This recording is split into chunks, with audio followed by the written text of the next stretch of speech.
The four signs, Nostradamus, predicted civilization, collapse, all have now arrived predictions for 2025. They say when cities hum louder than nature, when the wise are drowned out by the loudest voices, and when time itself feels like it's racing toward an unseen edge, the true collapse has already begun.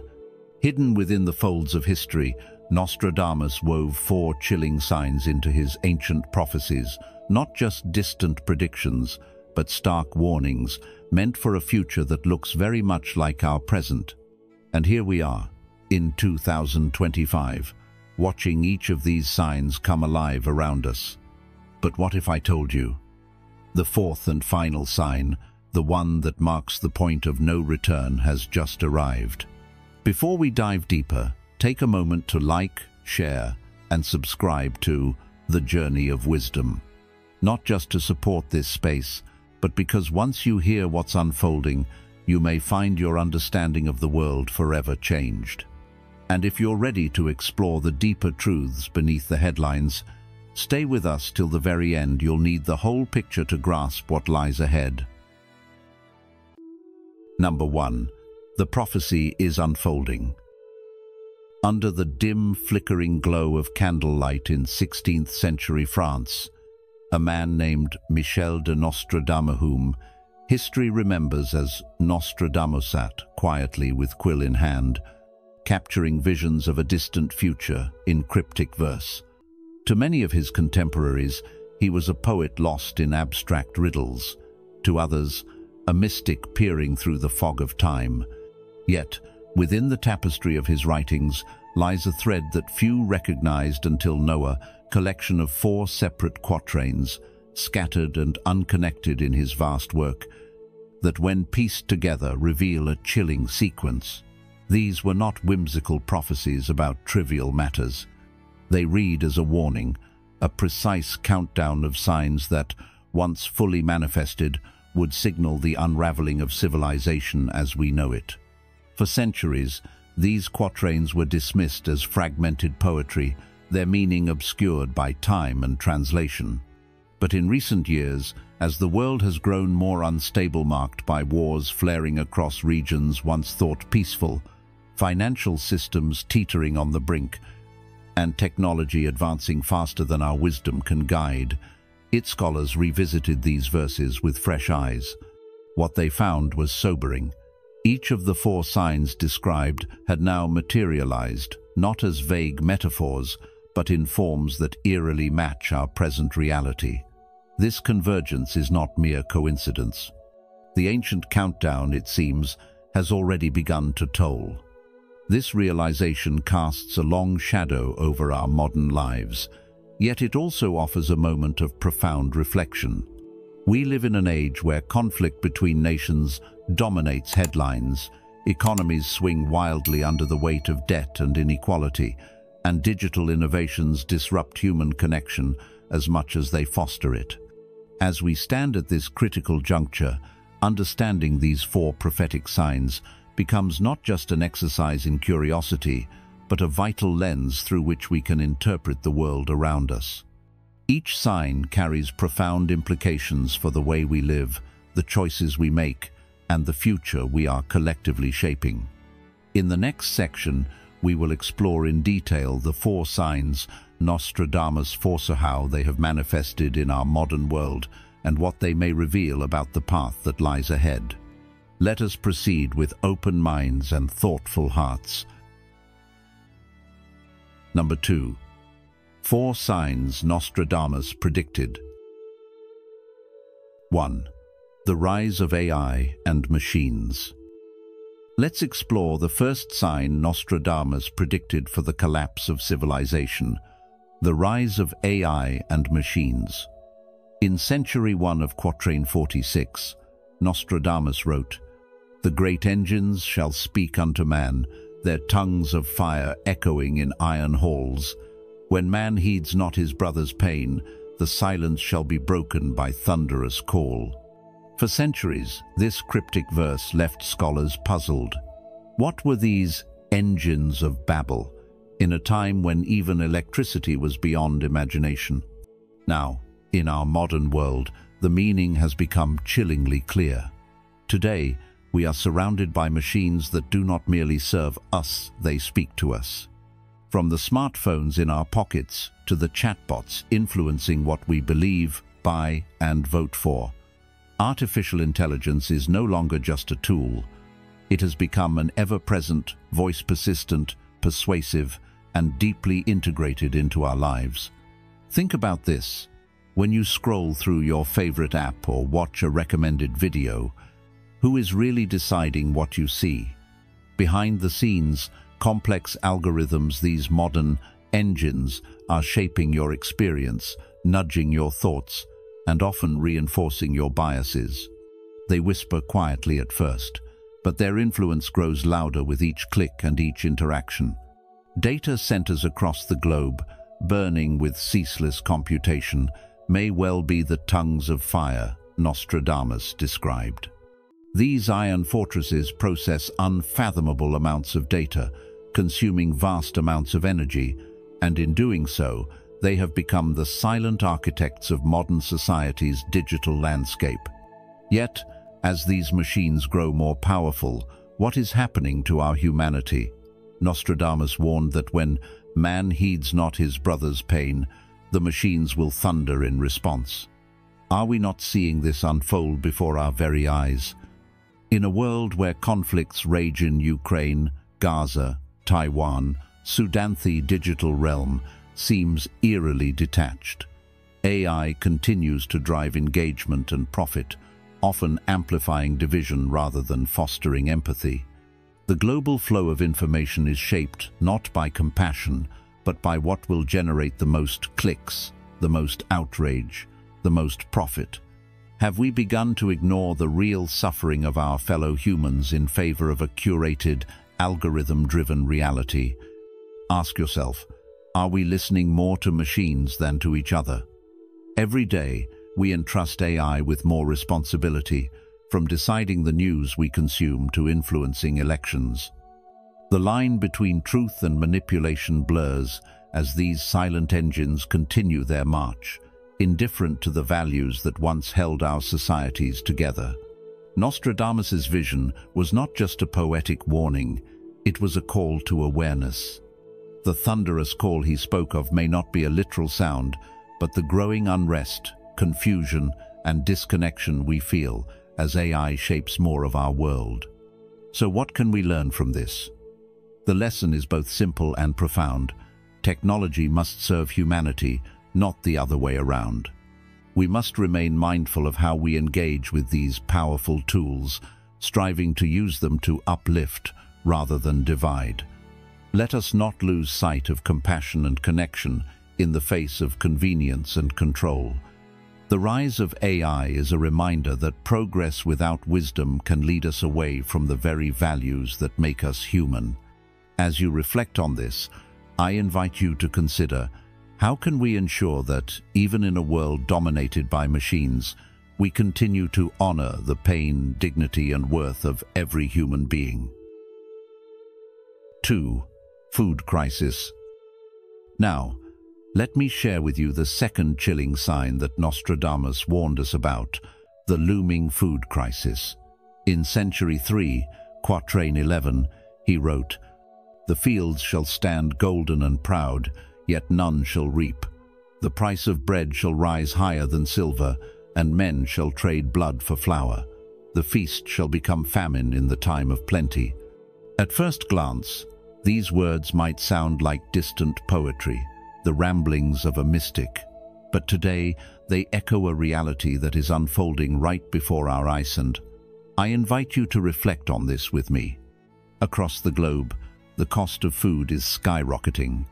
In Argentina, wheat prices have climbed so high that bread is fast becoming a luxury for many.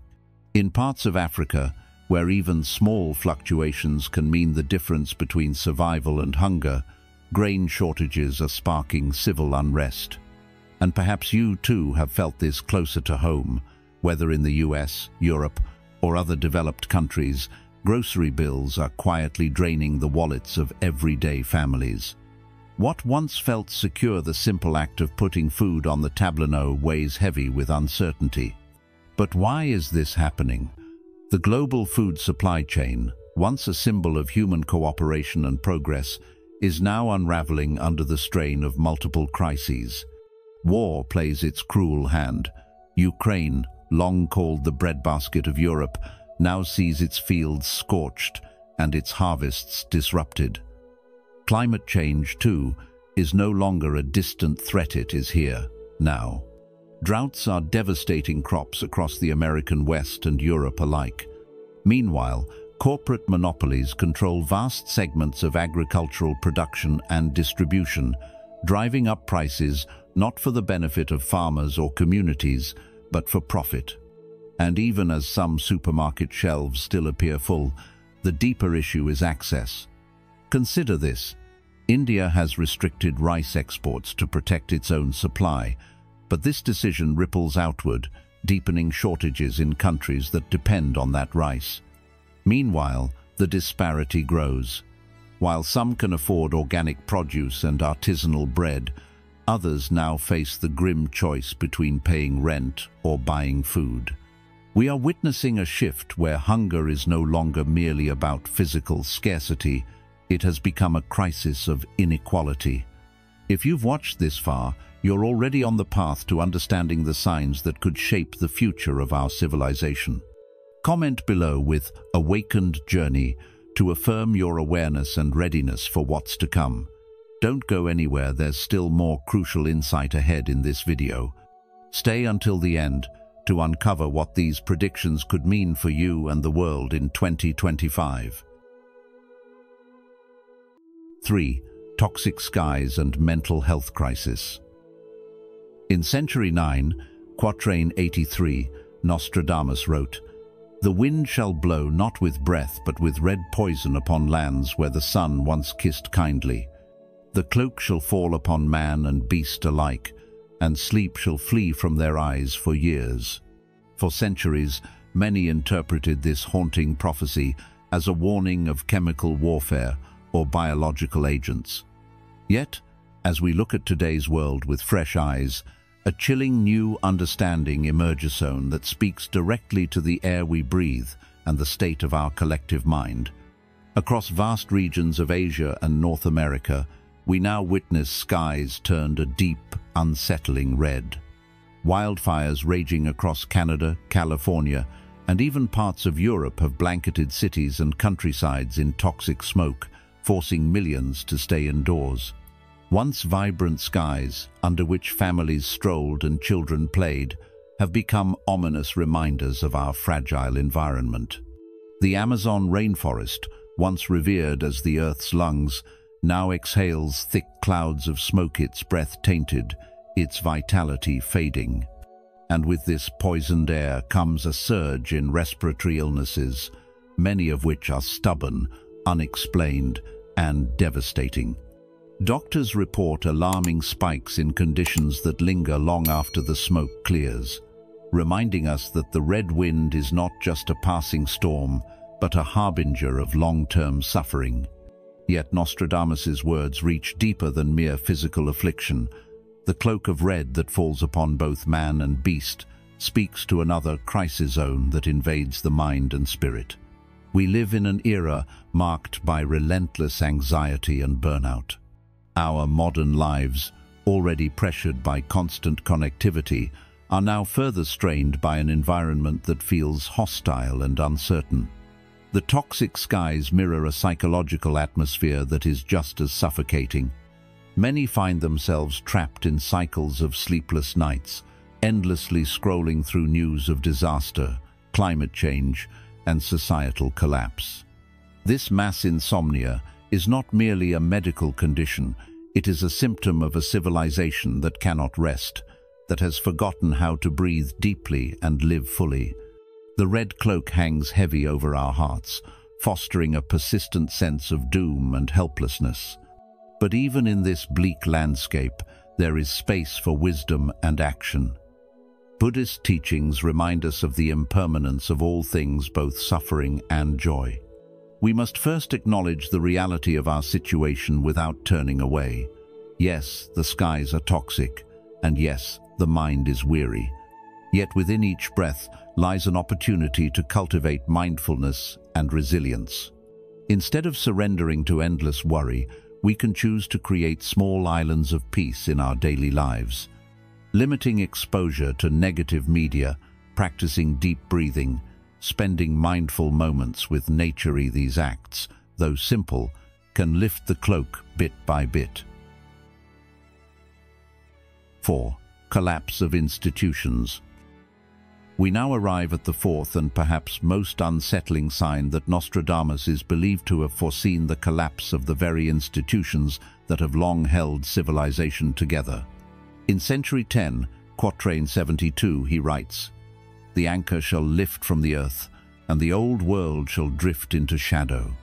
The new gods shall walk as men, while the old laws crumble beneath their feet." This cryptic message has echoed through centuries, warning that the stable foundations we once relied upon may no longer hold. Today, we can see how this prophecy resonates with our modern world. The old anchors, our trust in governments, the reliability of stable currencies, and a collective agreement on basic truths are steadily eroding. Misinformation spreads faster than fact, leaving many unsure of what or whom to believe. Deepfake technology blurs the line between real and fabricated, while media fragmentation fosters division and distrust. Economic instability, driven by global crises and rapid technological shifts, further unsettles the ground beneath our feet. Adding to this complexity, tech billionaires and powerful corporations have emerged as the new gods of our time. They wield influence over what we see, hear, and believe, often operating beyond the reach of traditional laws and moral systems. Their platforms shape public discourse, and their algorithms determine much of our online experience, yet accountability remains elusive. As a result, we find ourselves adrift in a digital sea where reality is constantly manipulated, and the familiar structures of society seem to dissolve. Number 3. Deeper message. One could say that every generation feels as though they are witnessing the end of an era, but this is not a tale of fear, it is a moment of profound convergence. For the first time in human history, we are watching as multiple deep-rooted stresses collide with remarkable precision. The silent withering of our environment, the rapid and unpredictable rise of artificial intelligence, a growing spiritual emptiness, and the fragmentation of social cohesion. These are not isolated warnings, nor is this simply a prophecy with a marked date. Nostradamus offered not a calendar but a sequence, a blueprint of unfolding events. Now, with the arrival of the fourth and final sign, this mechanism of collapse may already be in motion, if not fully unstoppable. Yet let us remember, collapse is not synonymous with extinction. As the Zen saying goes, "Barn's burnt down now, I can see the moon." Sometimes, it is in the clearing of the old that space for the new arises. If you are listening to this message today, perhaps it is not by accident. Perhaps you are meant to be part of the awakening rather than the descent. And so, together, let us draw the unseen into the light. It is often what Nostradamus left unsaid that carries the greatest weight. Hidden between his cryptic verses lies a sobering warning. Collapse will not announce itself with loud destruction but will unfold quietly through normalization. The greatest dangers will not spark resistance, they will be embraced. Surveillance will no longer be an infringement but a perceived shield. Hunger will be twisted into a personal failing rather than a systemic breakdown.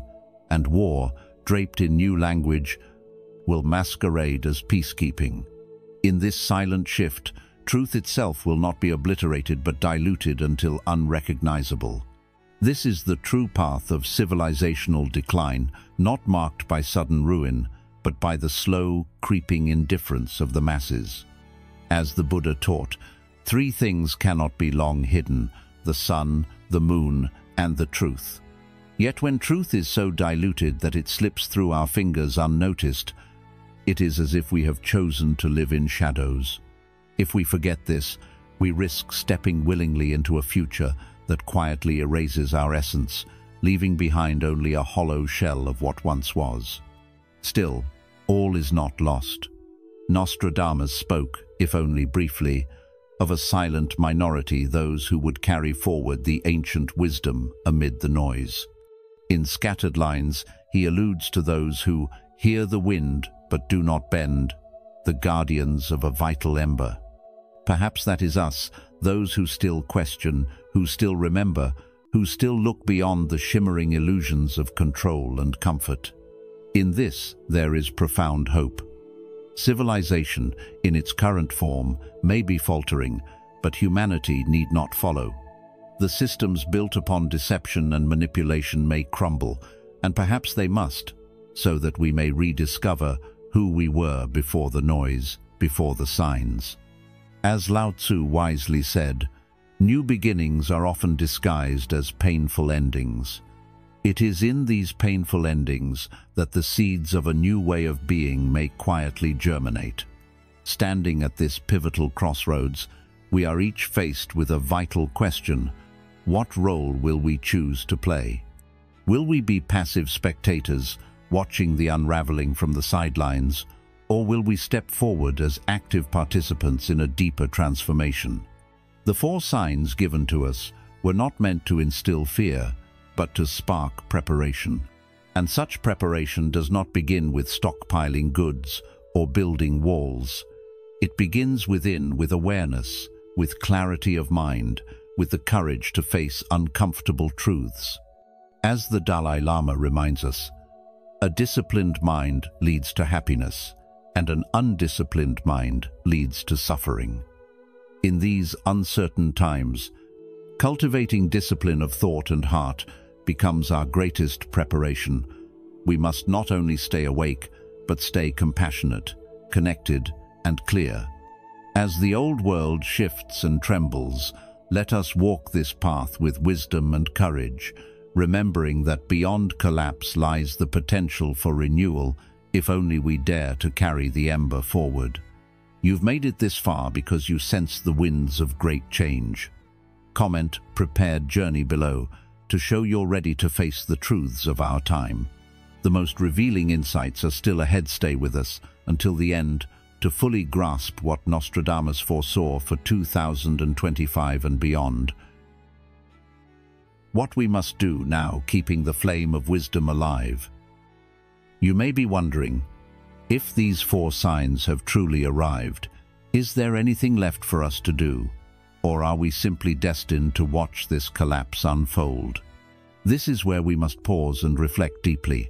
Collapse is not fate, it is a process shaped by countless choices made by individuals like you and me. And within this process, there is always room for wisdom, compassion, and renewal. Number 1. Return to simplicity and connection. In times of profound uncertainty, when the world seems to shift beneath our feet and the future feels clouded, the instinctive response of the human mind is to grasp for more information to ease our anxiety, more possessions to create a false sense of safety, more control over a life that is, by its nature, ever-changing. Yet Buddhist wisdom gently points us in a different direction. The path to true peace and clarity is not through accumulation, but through the art of letting go, returning to simplicity. As the venerable Thich Nhat Hanh once said, "You have enough, you are enough." In moments when chaos tempts us to do more, it is an act of courage and wisdom to do less consciously and with compassion. We must slow the relentless pace that modern life demands and turn inward, reconnecting with what holds real meaning. This begins with the precious and fleeting gift of time spent with loved ones, offering our full presence to those we care for, not distracted by screens or tasks, but deeply engaged, listening with our hearts. Next, we remember the power of small acts of kindness within our communities, offering a warm smile, a helping hand, a word of encouragement. Such gestures, though seemingly simple, create ripples of goodness that extend far beyond what we can see. As the Dalai Lama wisely noted, "Be kind whenever possible. It is always possible." Finally, we anchor ourselves in the present moment. In a world dominated by an endless stream of digital noise and shifting narratives, mindfulness becomes an essential refuge. Each breath, each step, each sip of tea can be an invitation to return to this moment awake, aware, and at peace. The teachings remind us that while institutions may falter and technologies may confuse, the strength of human connection and the quiet power of presence remain unwavering. By embracing simplicity not as deprivation, but as liberation, we safeguard the flame of wisdom and compassion within us. This is a practice deeply relevant today, when the pace of life tempts us to believe that faster and bigger is always better. Instead, let us choose depth over speed, meaning over materialism, presence over distraction. As the Buddha himself taught, just as a candle cannot burn without fire, men cannot live without a spiritual life. By nurturing this inner flame through simplicity, connection, and mindfulness, we not only navigate these uncertain times with greater grace, but we also offer a steady light for others to follow. Remember this wisdom in your daily life. Slow down, be present, and let kindness be your guide. In doing so, we keep the eternal flame of wisdom alive for ourselves and for generations to come. Number 2. Cultivate inner stability. Let's take a moment to reflect on one of the most powerful teachings of the Buddha. Our greatest refuge is not outside, but within. In these times, when life often feels uncertain and the world seems flooded with anxiety, this wisdom shines even brighter. Many of us are searching for peace in material things, some in relationships, some in the ever-changing noise of the digital world. Yet the true source of lasting peace lies not in the outer world, but in the inner one. You might ask yourself, where do I find stability when everything around me changes so quickly? The answer begins with the mind. In a world where mental health struggles are rising, where fear is amplified by constant news cycles and social media, practicing mindfulness, meditation, and ethical living is not just helpful, it's an act of quiet revolution. But here's the good news. You do not need to be a monk or live in a monastery to walk this path.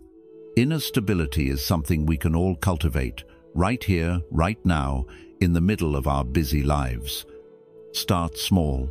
Begin by dedicating just a few minutes each day to stillness. It could be in the morning before the world wakes up, or in the evening as the day winds down. During this time, gently turn your attention inward. Let the breath be your anchor. Notice the thoughts that come and go, but instead of getting caught up in them, observe them as you would watch clouds passing in the sky. Can you allow yourself to witness your thoughts without judgment? Next, practice compassion for yourself and for those around you. It is easy to be harsh on ourselves, especially when we fall short of our own expectations. But remember, each moment offers a new opportunity to choose kindness. When we cultivate compassion within, it naturally extends outward, enriching our relationships and softening the edges of the world around us. Ask yourself, how can I bring more kindness into this moment? Choosing actions that align with wisdom rather than fear is another vital part of building inner stability. Fear often drives us to act hastily or selfishly, but wisdom invites us to pause, reflect, and choose responses that contribute to well-being for ourselves and for others. When faced with a decision, you might pause and ask, am I acting from a place of wisdom or from fear? This simple question can be a powerful guide in everyday life. A stable mind is not only a gift to yourself, but also a gift to the world. When your mind is steady, your presence becomes a source of calm for others. Imagine the ripple effect a peaceful mind can inspire many. In this way, cultivating inner stability is not a solitary pursuit. It contributes to the stability and harmony of the collective. Each of us has a role to play in this shared human journey. So as you move forward, remember this: true refuge is within. By nurturing mindfulness, compassion, and wise action, you keep the flame of wisdom alive, not just for yourself, but for everyone you touch. The key lesson here is simple but profound: peace in the world begins with peace in the mind. What small step will you take today to cultivate that peace within? Number 3. Keep the flame of wisdom alive. Now, let us turn to what may be the most important task of all: keeping the flame of wisdom alive. In times of great uncertainty and change, when the winds of confusion and fear blow strongly, it is easy to forget that the light of understanding can guide us through even the darkest of moments. But this light must be tended with care and courage. You and I, each in our own way, can become part of what Nostradamus once called the silent minority, those who carry this light forward, not through fame or grand gestures, but through the simple, powerful act of living with awareness and integrity. The Buddha taught, "A single candle can light 1,000 others without diminishing its own flame." What a beautiful reminder that the wisdom we nurture within ourselves can inspire and uplift countless others. So I ask you, in this fast-moving world, where attention is scattered and opinions clash, what are you choosing to cultivate within your own heart? This is not a call to withdraw from life or to preach from a pedestal. It is an invitation to be present, mindful, and compassionate in the very fabric of your everyday actions. When faced with distraction, choose clarity. Practice the art of truly listening to yourself, to others, and to the world around you. How often do we rush through conversations or scroll endlessly through information, never really absorbing the deeper meaning? By slowing down and anchoring ourselves in the present moment, we allow clarity to arise naturally. When the forces of division pull people apart, choose compassion. The Buddha wisely said, "Hatred does not cease by hatred, but only by love. This is the eternal rule." In a time when it may feel easier to react with anger or judgment, ask yourself, how can I respond with understanding? How can I bridge the gaps that separate us? Sometimes, the smallest acts of kindness, a gentle word, a patient ear, a helping hand carry the greatest power to heal. And when you witness signs of collapse, whether in the environment, in institutions, or even in relationships, choose to plant seeds of renewal. Remember that change is a natural part of life. It is neither to be feared nor resisted. The teachings remind us that all conditioned things are impermanent. Yet within this impermanence lies the opportunity for new growth. What seeds are you planting today through your thoughts, words, and actions? Are they seeds of wisdom, compassion, and resilience? As we walk this path together, let us remember that keeping the flame of wisdom alive is not about perfection. It is about sincerity and persistence. You may stumble, you may feel uncertain, and that is perfectly human. What matters is returning again and again to your intention to live with heart and awareness. The journey of wisdom is not a race, but a lifelong unfolding. I invite you to reflect. How will you keep this sacred flame burning in your own life? How will you be a quiet yet steady source of light for those around you? Let us continue this journey not with grand declarations, but with humble steps, mindful presence, and a heart open to the wisdom that is always available to us. For in doing so, we become part of an unbroken lineage of those who choose clarity over confusion, compassion over division, and renewal over despair. The flame lives on in you, in me, and in all who walk this path with intention. As we stand before the powerful signs that Nostradamus foretold, it is clear we are not powerless observers. Within each of us lies the potential to choose awareness over apathy, compassion over fear, and wisdom over distraction. The journey ahead may be uncertain, but together we can walk it with clarity and heart. If this message resonated with you, I invite you to support our growing community here at The Journey of Wisdom. Please like, share this video with others who may benefit, and subscribe to the channel. Don't forget to turn on notifications so you won't miss the deep insights and timeless teachings we'll be exploring in future videos. Together, let us keep the flame of wisdom alive for ourselves and for the world we wish to build. Until next time, be mindful, be kind, and keep walking the journey of wisdom.